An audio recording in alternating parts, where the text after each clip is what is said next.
Olá, este é o curso de Teologia Básica do Prime Teologia. Vamos abordar hoje a questão da antropologia ou o estudo a respeito do ser humano. Primeiramente, vamos fazer um esclarecimento. A palavra antropos, que deu origem ao termo antropologia, ela não está falando do homem necessariamente do sexo masculino, mas do homem como ser humano, ou seja, as mulheres não estão excluídas de todo esse processo, essa construção teológica, quando se fala a respeito do homem, mas o termo humano, ser humano, humanidade, pessoas é intercambiável com homem. Então, é importante entender que quando falamos em homem, estamos falando do ser humano, independentemente se é homem ou mulher. Primeiramente, a teologia vai levantar alguns questionamentos. Por que o homem foi criado? Deus não precisava ter criado o ser humano para continuar sendo Deus, porque o Criador está além da sua criação, ele já existia antes da criação.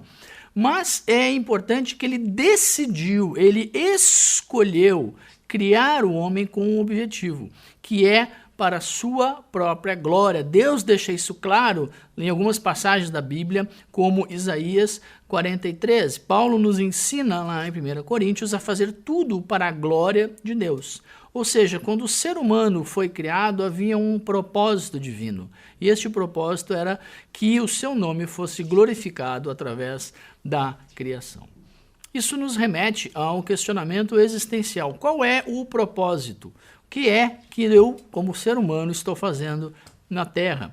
Jesus, quando desenvolveu seu ministério e ensinou aos apóstolos, ele disse que veio para que nós tenhamos vida. Ou seja, existe uma diferenciação da vida meramente biológica, meramente carnal, humana, palpável, e uma vida espiritual, que é oferecida, que é fornecida apenas pelo nosso relacionamento correto com a pessoa de Deus, Pai, Filho e Espírito Santo.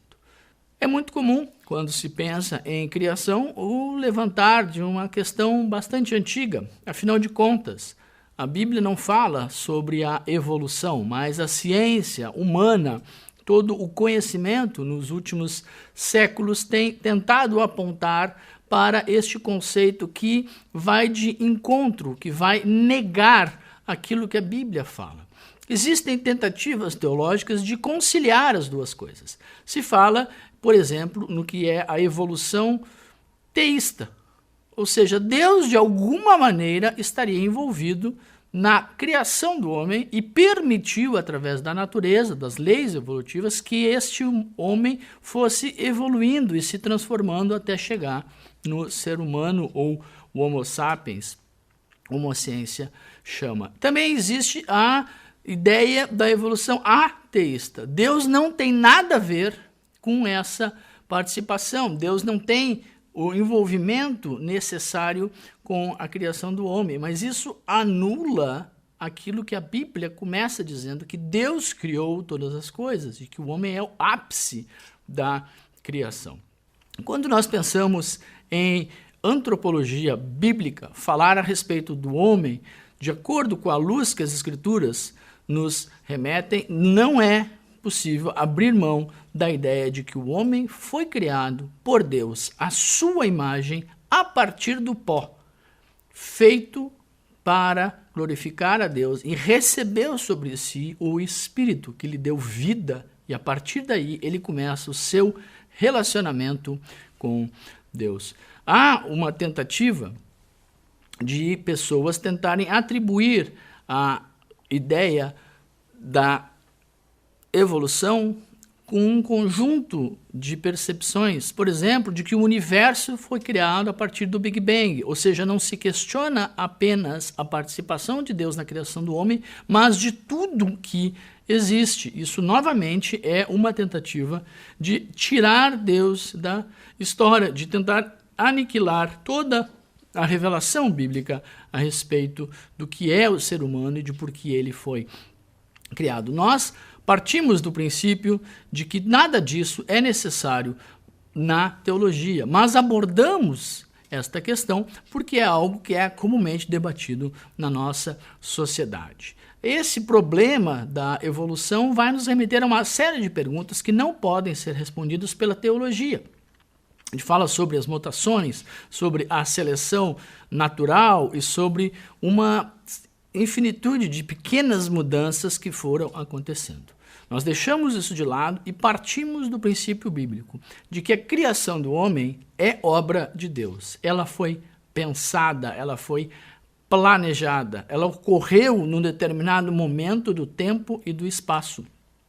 E de que o homem recebeu a condição de se relacionar com Deus, porque tem em si um elemento imortal, que é o Espírito. Ele recebeu essa condição ao Deus soprar sobre Adão o seu Espírito. Quando nós pensamos em Adão, a palavra Adão, hebraico, significa uma ideia mais plural. Então não era um nome próprio de um homem, mas sim simbolizava humanidade. Ou seja, toda a humanidade foi criada e a Bíblia diz que foi criada à imagem de Deus. Este é um conceito fundamental na antropologia bíblica, porque isso revela que o homem tinha características que se aproximavam da pessoa de Deus e eram distintas dos demais elementos da criação, ou seja, os minerais, os vegetais, os animais são diferentes do homem. O homem é o ponto máximo, é o ponto alto de toda a criação, porque o homem tem coisas em si, na sua criação, que revelam essa diferença em relação ao restante da criação. Por exemplo, aspectos morais.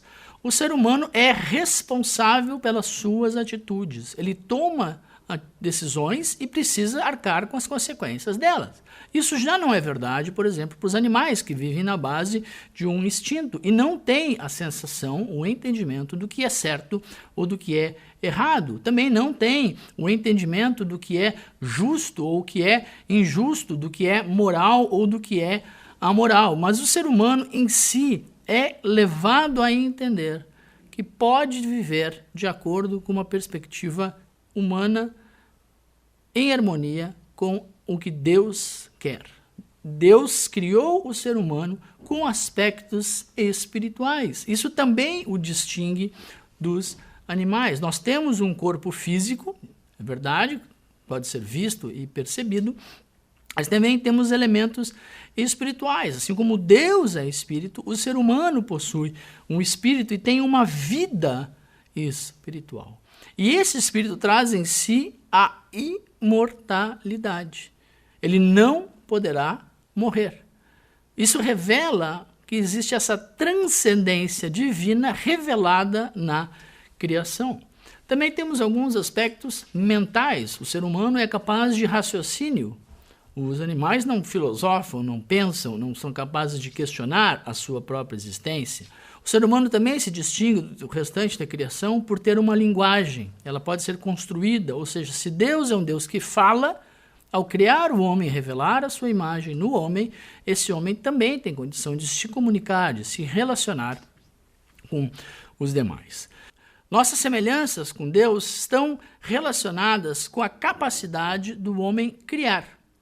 Deus deu uma graça que é plena, ou seja, o Deus criador também fez um homem que é criador. Ele é capaz de, por exemplo, criar as letras, criar a arte, criar a música, criar as questões científicas, tecnológicas. Tudo isso revela que Deus está mostrando no ser humano aspectos da sua própria natureza.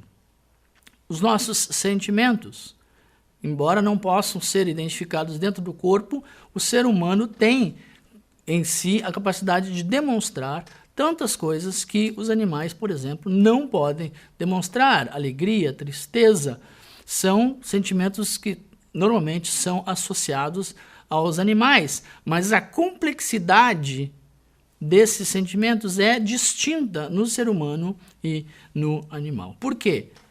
O homem tem aspectos relacionais. Ainda que é possível um homem ser amigo de um animal ou se considerar amigo, a relação jamais será igual do que um homem é capaz de ter com outro homem. Um ser humano é capaz de ter com outro ser humano. Assim como Deus é relacional, Deus Pai se comunica com os seus filhos, Deus Pai se comunica com Deus Filho, e com Deus e Espírito Santo, o ser humano é capaz de se comunicar entre si e também esse aspecto relacional com o próprio Deus, porque essa espiritualidade que foi dada ao homem é distintiva. Vamos pensar sobre a natureza do homem. O homem é formado de uma parte física, que nós chamamos de corpo. Para alguns teólogos, esta parte imaterial do homem, também chamada de alma ou espírito, revelam que a criação é dicotômica. O homem é corpo e alma ou espírito. Um outro grupo de teólogos diz que não, que o homem foi criado como um corpo, tem uma alma e também um espírito, e que alma e espírito, que é a parte imaterial do corpo, são termos intercambiáveis, ou seja, em alguns textos vai sugerir que é a mesma coisa. Porém, Paulo nos dá uma dica lá em 1 Tessalonicenses de que existe um processo de Deus que ocorre no corpo, na alma e no espírito. O mesmo Paulo, em outros textos, vai usar o termo alma e o termo espírito de maneiras equivalentes, ou seja, é uma questão complexa que é necessário se doar para o estudo específico de alguns textos. Mas o mais importante é qual é a participação dessa parte incorpórea na sua relação com Deus. A alma pode pecar ou a alma não pode pecar? O corpo já traz em si, desde Adão, a semente do pecado. Mas a questão teológica que traz o levantamento desta questão de maneira mais aprofundada tem a ver com a escolha do pecado. Os tricotomistas vão dizer que o espírito pertence a Deus, veio de Deus, foi recebido de Deus e volta para Deus. E o que vai ser julgado é somente a sua alma. Dependendo da denominação que você participa ou da igreja onde você congrega, existem uma série de ensinos a respeito disso. O nosso objetivo aqui não é encerrar a questão, mas sugerir que você aprofunde os seus estudos usando a sua Bíblia. Quando nós pensamos na condição original do homem, precisamos entender que ele não foi criado pecador.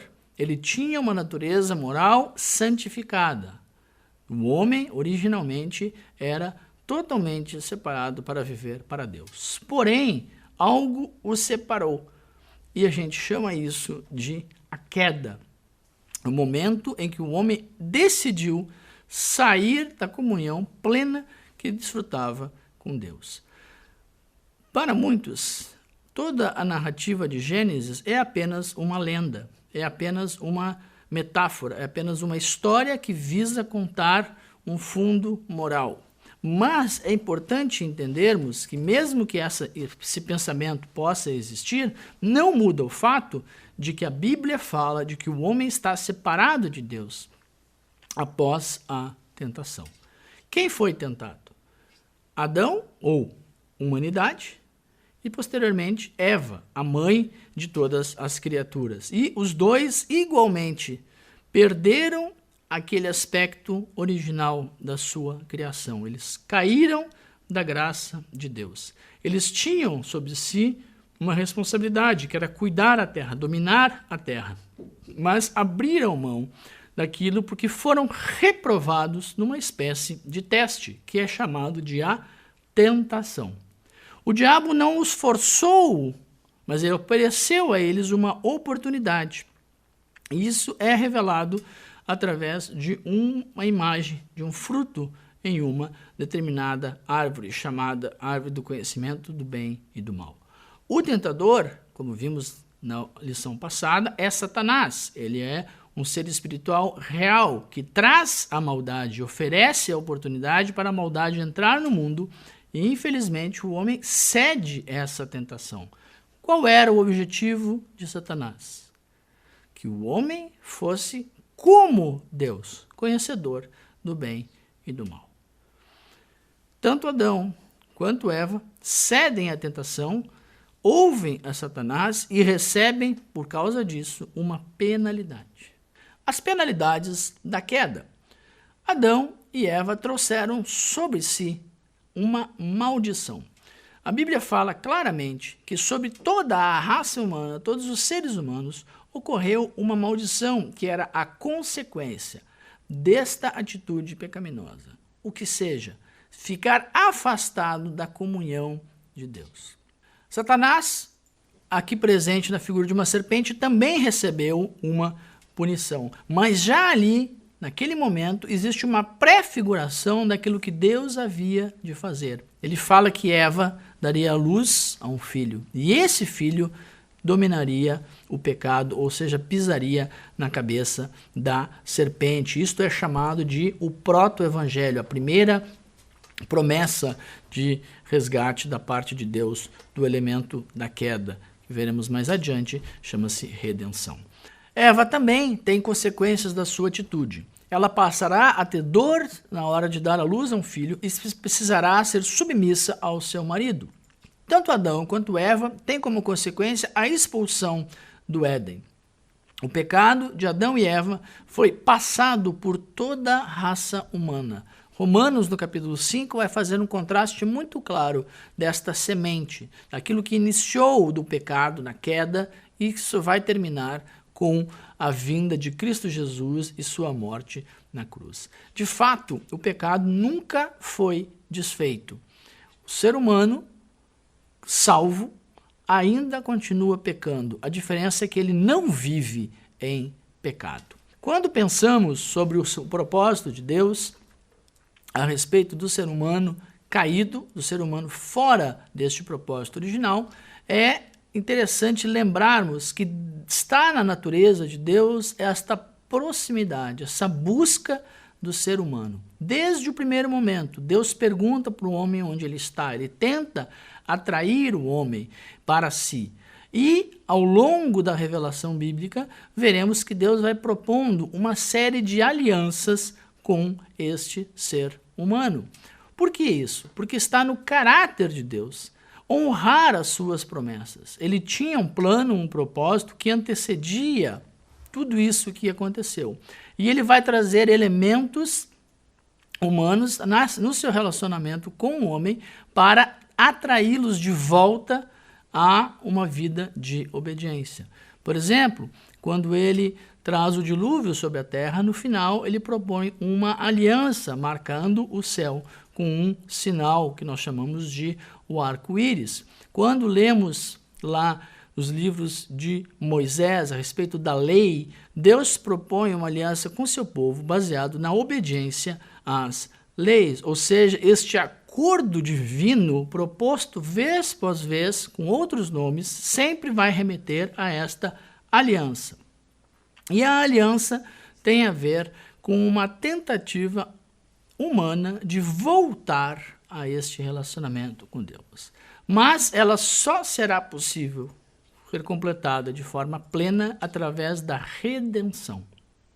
A redenção é o que é chamado o ato de Cristo Jesus ter feito uma nova aliança através do seu sangue, através do seu sacrifício.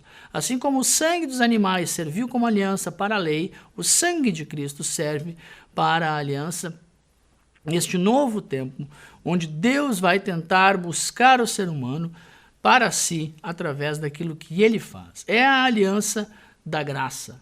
Esta aliança ainda está em vigor, ela está disponível para todos aqueles que entendem que no pecado original o homem se afastou de Deus, mas através de Cristo Jesus ele pode voltar a ter um relacionamento de acordo com o propósito eterno de Deus. Concluímos assim a parte de antropologia bíblica.